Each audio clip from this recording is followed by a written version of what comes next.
Well, as the cost goes up to produce goods, some companies are relying on consumers to cough up more cash. The makers of Coca-Cola, Dove shampoo, Huggies diapers, even Big Macs, telling the Wall Street Journal raising prices helps them cover the cost of inflation.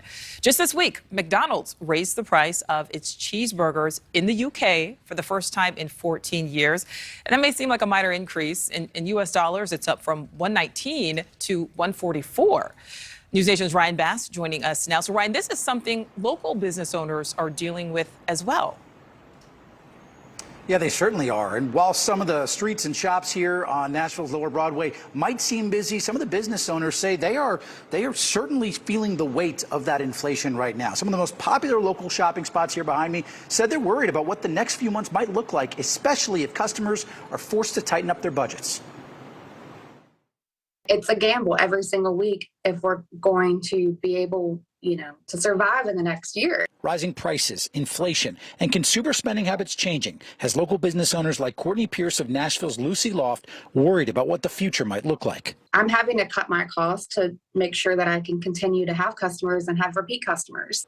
And she's certainly not alone. Consumer prices in June were up 9.1% over the past year, according to the Commerce Department. And with the cost of everyday necessities like gas, rent, and groceries going up, people are spending less on luxury items like clothes and jewelry. How people are paying for things is changing, too, according to Teresa Arago, a financial advisor. They're buying cleaning supplies on a buy now, pay later plan. So it seems that consumers are slow to try to change.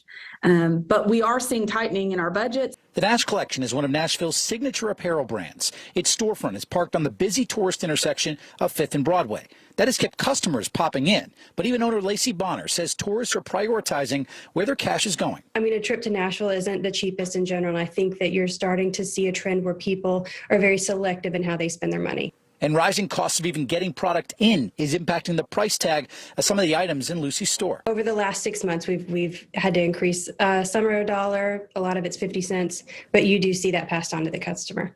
And with the Feds hiking interest rates another 3/4 of a point, business owners like Courtney and Lacey are preparing for more months of customers cutting back. It is scary. I think any business owner can relate to that in times like these. Now, despite the uncertainty, Courtney does say that she feels that customers will continue to come back. Now, one piece of advice from Teresa, the financial advisor that I spoke with, she said it's important to plan ahead with your spending and consider putting some of that money into savings. That way, let's say you want to buy something nice for yourself or you want to go on a trip, you don't have to then put it on a credit card and risk paying interest if you can't pay that off in time, Nichole. All right, Ryan Bass, thank you for that. Thank you for watching. Go to newsnationnow.com to find NewsNation on your television provider. And don't forget to click the red subscribe button below to get more of NewsNation's fact-driven, unbiased coverage.